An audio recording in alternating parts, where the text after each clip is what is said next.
Attorney General Merrick Garland has announced a plan to give federal help to cities around the nation which are seeing a surge in violent crime. There are a lot of them. It comes 1 year after the murder of George Floyd sparked new riots, violent protests, and calls to defund the police. Now, some strategists are warning the crime spike could be bad political news for Democrats.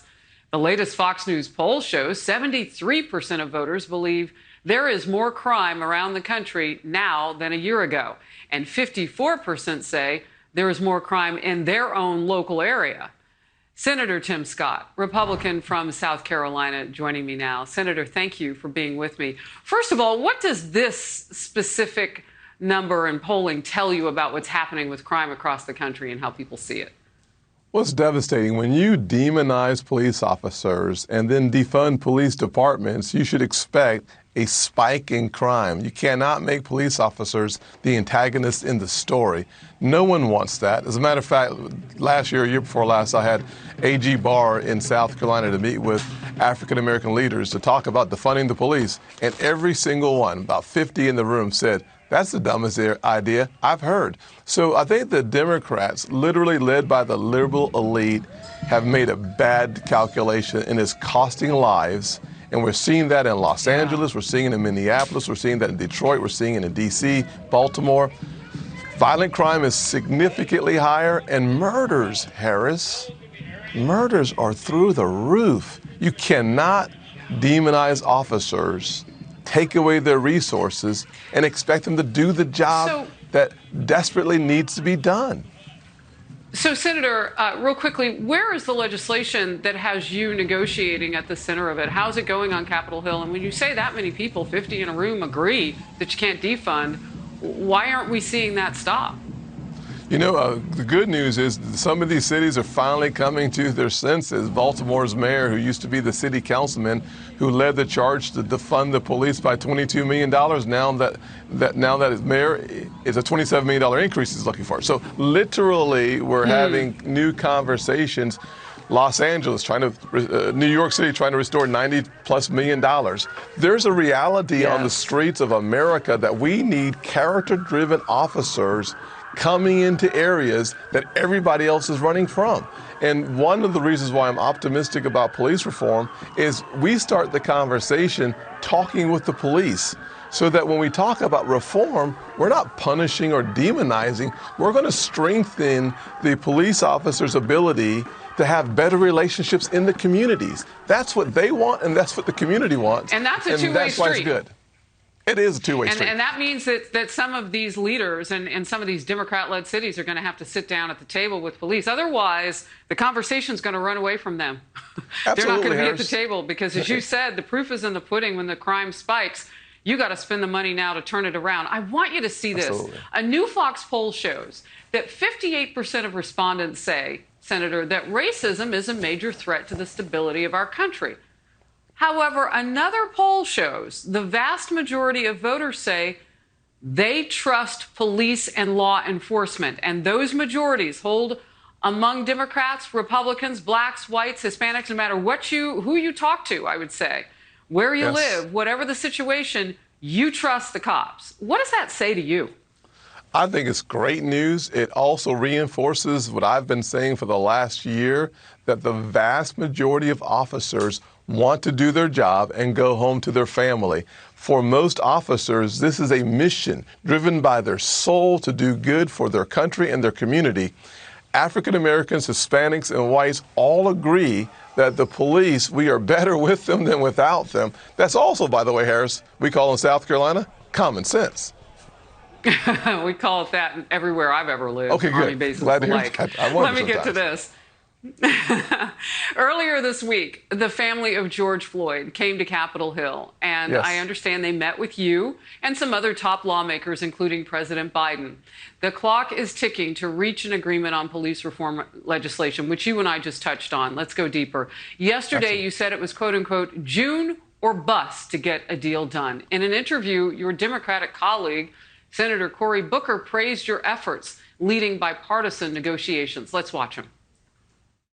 I have had moments in this negotiation that have given me solace and strength as I've watched Tim Scott share stories about his own encounters with police.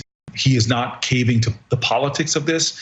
He is sincere. We may have disagreements on a lot of the parts of the bill, but I'm telling you, as a black man, Tim Scott is sincere in wanting to see us address these problems.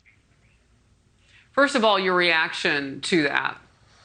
Well, that's awfully kind of Corey to have those comments come out of his mouth, and I appreciate them. I am a guy who has had really challenging experiences, as I've said before, stopped 19 times in the last 20 years as an African American, driving without speeding, simply just driving while black. But at the same time, I've gone door to door with police officers delivering Christmas presents in the poorest communities in my neighborhoods. And I will say that most officers are good people doing good work for very low pay. And so for us to not understand both sides of the coin is to go into an argument or to a discussion or a debate blind. I'm not blind. I have confidence in our law enforcement. I know that we can make it better. We can make it safer for the officers and the communities. And that's why I'm at the table, because I've experienced both sides, and I come out a champion for officers and will champion the cause of making communities safer and restoring confidence from communities for the officers, because the officers are willing to do what very few people can do and are also willing to do. Senator, you said June or bust. Are we going to get a bill? I hope so. There you go. Harris, I really hope so. I'm praying for a bill. I'm working on a bill every single day. We spend hours on this legislation. And it sounds like you have some bipartisan, not just support, but some negotiation from that side of the table that might get the situation going forward. You and I have said it before. When a deal starts to cool, it's cooled. And so you put a date to it, and you'll keep us informed. You also have publicly taken on the rise of so-called woke capitalism. Let's get into it. During a recent Senate hearing with the CEOs of Bank of America, Citibank, Goldman Sachs, you, Senator Scott, asked them about their recent decision to sign a letter opposing what they call, quote unquote, discriminatory legislation after progressives' outcry over Georgia's new election law. Let's watch. Seems like you all are very comfortable picking winners and losers, specifically those who signed the letter in opposition to Georgia. You all have taken such a strong, clear position, but can't or won't articulate the reason for that position.